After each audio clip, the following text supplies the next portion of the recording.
Varicose veins కి సరైన చికిత్స కోసం సంప్రదించండి ఎవిస్ హాస్పిటల్.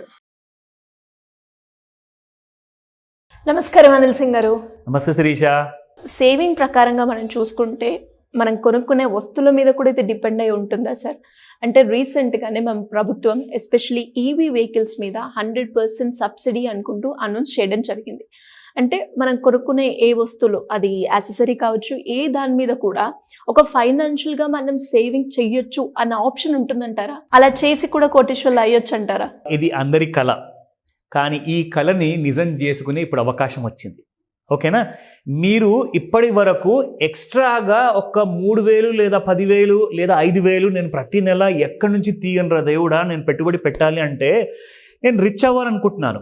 కనీసం ఒక 50 లక్షల నుంచి ₹1,00,00,000 నేను ఒక నెక్స్ట్ 10 to 15 ఇయర్స్లో 20 ఇయర్స్లో సంపాదించుకోవాలి అంటే నేను ఏం చేయాలి? నాకు ఆదాయం పెరగట్లా. వచ్చిన ఆదాయంతోనేమో నేను ఉన్న కారు నడిపితేనేమో నెలకు 10,000 బిల్లు వస్తుంది, పెట్రోల్ బిల్లు. 2 వీలర్ ఉంటేనేమో కనీసం 5-6 వేల రూపాయల బిల్లు వస్తుంది. ఇలాంటి అయోమయంలో ఉండేసేసి ఒక మిడిల్ క్లాస్ పర్సన్కి నరకం అనుభవిస్తున్నారు. నిజంగా చెప్తున్నాను నేను. ఎందుకంటే నేను చాలామంది చూస్తున్నాను, like how they are getting into those debts. అంటే మన జీవితం ఎంతైనా ఒక 30,000 20,000 ఏదో చిన్న జీతం సంపాదించుకుంటూ మనం ఇలాగే బ్రతికి చనిపోవాలా? నిజంగా నేను చెప్తున్నాను, దీని అందరికీ కూడా ఈ ఆలోచనలకి మీకు ఫుల్ స్టాప్ పెట్టండి. ఎందుకంటే మన తెలంగాణ రాష్ట్ర ప్రభుత్వము, మన ముఖ్యమంత్రి గారు ఆయన క్యాబినెట్లో తీసుకున్న లాంటి డెసిషన్ ఏంటంటే ఈవీ వెహికల్స్ ఈ సండే రోజున, గత సండే రోజున 18th of November రోజున స్టేట్ గవర్నమెంట్ స్టేట్మెంట్ ఇచ్చింది. ఇన్ఫ్యాక్ట్ చాలా పెద్ద మీడియా, ప్రింట్ న్యూస్ పేపర్లో, ప్రతి న్యూస్ పేపర్లో వచ్చింది. ఇది ఒక పెద్ద ఓపెన్ సీక్రెట్. ఈవీ పాలసీ కొత్తగా ఎందుకు తీసుకొచ్చారంటే మీరు కొంటున్న 2 వీలర్ లేదా 4 వీలర్ ఎలాంటి కైండ్ ఆఫ్ ఈవీ వెహికల్ కొన్నా కానీ మీకు 100% life tax and registration free. అంటే సరే, బండి ఇప్పుడు అది కొనాలి అంటే ఫస్ట్ ఆఫ్ ఆల్ అది చాలా కాస్ట్లీ. ఇప్పుడు 2 వీలర్ కొనాలి అంటే 2 లక్షల రూపాయలు పెట్టాలి. కార్ కొనాలి అంటే కనీసం 10 లక్షల నుంచి 20 లక్షల మధ్యలో పెట్టాలి. నేను అంటున్నాను, మీరు పెట్టేయండి. ఇది జస్ట్ ఒక వన్ టైం ఇన్వెస్ట్మెంట్ మాత్రమే. ఎందుకంటే మీరు దీని తర్వాత మీరు ఎంత డబ్బు సేవ్ చేస్తారో, ఎలా మీరు కోట్లాధికారి అవుతారో ఆ దారి కూడా చెప్తా.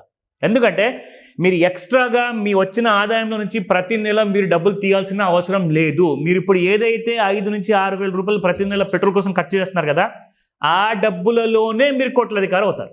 ఆ దారి కూడా నేను చూపిస్తా. సో మన రాష్ట్ర ప్రభుత్వం ఇచ్చిన గుడ్ న్యూస్ వల్ల మనం అందరం కూడా ఇక్కడ కోట్లాధికారులు అవ్వాలి. దానికోసము 100% మీ సహకారం కావాలి. ఎలా అవుతారో చెప్తా. ఇప్పుడు మీరు ప్రతి నెల మీరు వాడుతున్న బైక్ ఏదైతే ఉందో, మీరు కనీసం ఒక 5-6 వేల రూపాయలు మీరు పెట్రోల్ పోయిస్తున్నారండి.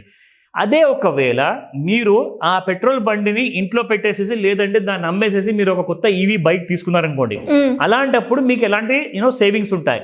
మీరు ప్రతి నెల ఆ బండికి కట్టాల్సిన ఈఎంఐ బిట్వీన్ 2,000 to 3,000 రూపీస్ యావరేజ్గా ఉంటుంది. ఓకేనా? ఇప్పుడు మీకు వచ్చే ఎలక్ట్రిసిటీ బిల్ ఎంత ఉంటుంది? నా దగ్గర ఉన్న ఈవీ కారే నాకు ఇంతకు ముందు పెట్రోల్ లేదా డీజిల్ వెహికల్ వాడినప్పుడు కనీసం 10 నుంచి 12 వేల రూపాయలు నెల ఖర్చు. ఇప్పుడు నాకు ఎంత వస్తుంది తెలుసా అండి? నెల ఖర్చు 2,000 రూపీస్. నా కారు నాకు ఎవ్రీ మంత్ నాకు 2,000 కంటే ఎక్కువగా నాకు ఖర్చు అడగట్లేదు. సో నేనే దాదాపు 10-12 వేల రూపాయలు ఖర్చు పెట్టేవాడిని. నా దగ్గర ఇప్పుడు నేను 8,000 నుంచి 10,000 రూపాయలు సేవ్ చేసుకుంటున్నానంటే ఆ డబ్బు నేను పెట్టుబడి పెట్టచ్చు కదా. సో మీరందరూ కూడా డబ్బులు సేవ్ చేసుకుంటున్నప్పుడు ఎలక్ట్రిసిటీ బిల్ మీకు 250 రూపీస్ నుంచి 500 రూపీస్ కంటే ఎక్కువగా రాదు. మీకు కరెంట్ బిల్ యావరేజ్గా చెప్తున్నా. రాదు అంటే 100% ఇదే నిజం కాదు. Depends upon the model, depends upon the brand. మీరు ఏదైతే కొంటున్నారో మరి చీప్ బ్రాండ్ కాకుండా మంచి బ్రాండ్ కొనండి. కొంచెం ఎక్కువైనా కానీ మీరు ఫ్యూచర్ కోసం పెట్టుబడి పెడుతున్నారు. ఇప్పుడు పోతే ఈ 2 లేదా 3 వేల రూపాయలు ఏదైతే మీరు ఈఎంఐకి కరెంట్ బిల్కి పే చేసుకుంటారు కదా, దాని తర్వాత మిగిలిన పెట్రోల్ డబ్బులు ఏవైతే ఉంటాయి కదా, మీరు కనీసం ఒక 6,000 రూపాయలు మంత్లీ బిల్ అవుతుంది మీకు పెట్రోల్ బిల్లు. ఆ 3,000 రూపాయలు ఏదైతే మిగులుతుందో అది మీరు పెట్టుబడి పెట్టండి. ఫర్ ద నెక్స్ట్ 20 ఇయర్స్, మీరు ఏజ్ ఒకవేళ 30 ఇయర్స్ ఉంటే మీరు ఇంకొక 30 ఇయర్స్ కోసం పెట్టండి. మీ ఏజ్ ఒకవేళ 40 ఇయర్స్ ఉంటే ఇంకొక 20 ఇయర్స్ కోసం పెట్టండి. ఎందుకంటే ప్రతి మనిషి 60 ఏళ్ళ వరకు అఫీషియల్గా వర్క్ చేసుకోగలుగుతారు, అది గవర్నమెంట్ రూల్ ప్రకారంగా. 60 ఇయర్స్కి మీరు రిటైర్మెంట్ తర్వాత మీరు చూస్తారు కనీసం 1 కోటి నుంచి 1.5 కోటి రూపాయలు మీ అకౌంట్లో యాజ్ అ పెట్టుబడిగా మీకు వచ్చిన అడిషనల్ ఒక బెనిఫిట్. ఇక్కడ మీరు సపరేట్గా మీరు తీయాల్సిన బడ్జెట్ అవసరమే లేదు. ఎందుకంటే ఆల్రెడీ మీకు చాలా ఖర్చులు ఉంటాయి. అందులో కొన్ని వేస్ట్ ఖర్చులు ఉన్నా కానీ నేనైతే చెప్తా, ఈ 3,000 పెట్టుబడితో పాటు ఇంకొక 1,000 లేదా 2,000 రూపాయలు మీరు యాడ్ చేశారనుకోండి, మీరు మినిమం 20 నుంచి 40 ఇయర్స్ మధ్యలో మీరు పెట్టుబడి పెట్టుకుంటే, నేను చెప్తున్నాను మీకు అలాంటి దారి చూపిస్తా. అలాంటి డౌట్స్ ఏమైనా ఉంటే నన్ను అడగండి. మీకు కనీసం 1 కోటి నుంచి 1.5 కోటి వరకు మినిమం వచ్చేలాగా ఫైనాన్షియల్ ప్లానింగ్ మొత్తం నేను మీకు చేసి పెడతాను. అడిషనల్ పెట్టుబడి మీరు పెట్టాల్సిన అవసరమే లేదు. మళ్ళీ చెప్తున్నాను, మన రాష్ట్ర ప్రభుత్వం ఇచ్చిన ఈ గుడ్ న్యూస్ వల్ల మీరందరూ కూడా కోట్లాధికారి అవుతారు. అదే మన ప్రభుత్వం విజన్. సో మరి ఎవరికైనా కూడా గోల్డ్ గురించి అనాలిసిస్ లాగా అంటే క్లియర్గా ఒక పిక్చర్ రావాలి అనుకునే వాళ్ళు కావచ్చు, అప్పులు ఉన్నాయి, అప్పుల నుంచి ఎలా బయటపడాలి, ఒక మంచి ఇన్వెస్ట్మెంట్ ప్లాన్ చేసుకోవాలి, హై రిటర్న్స్ వచ్చేలాగా అనుకునే వాళ్ళు మీ గైడెన్స్ కావాలి అంటే ఎలా అప్రోచ్ అవ్వాలి సార్? ఫస్ట్ పాయింట్ ఏంటంటే, మనం నేర్పిస్తున్న ఈ ఐడియాలజీ ఏదైతే ఉందో దీన్ని మీరు సీరియస్గా తీసుకోండి. ఎందుకంటే మీ అరచేతిలోనే ఉంది గోల్డ్ని ఎలా సంపాదించుకోవాలి, గోల్డ్లో ప్రాఫిట్స్ ఎలా చేసుకోవాలి, ఎలాంటి ట్రేడ్స్. నేను రికమెండేషన్ ఇవ్వట్లేదండి, మిమ్మల్ని అందరినీ ప్రతిసారి నేను ఇది చేస్తున్న వీడియో మిమ్మల్ని ఎడ్యుకేట్ చేయడానికి. సో నా ప్రేక్షకులు ఎవరైతే ఉన్నారో ప్రపంచంలో అందరికంటే స్మార్ట్ బయర్స్ ఆఫ్ గోల్డ్ ఉండాలి. ఇది నా ఆలోచన. ఆ ఆలోచన కోసమే నేను ఇది చేస్తున్నాను మీ అందరి కోసం. సో ఇక్కడ ఎవరెవరికైతే ఇది చేసిన తర్వాత అర్థం కాలేదు, మాకు ఇంకొక కొంచెం యూనో ఈజీ పద్ధతి ఇంకేమైనా ఉంటే మాకు చెప్పండి అంటే, దానికోసం ఒక చిన్న ట్రైనింగ్ ఉంటుంది. ఎస్, అది మీరు ఆన్లైన్లో లేదా ఆఫ్లైన్లో కూడా మీరు అటెండ్ అవ్వచ్చు. దానికి కంఫర్ట్ జోన్ ఉంటుంది. మీరు మీ ఇంట్లో కూర్చొని కూడా అన్నీ తెలుసుకోవచ్చు.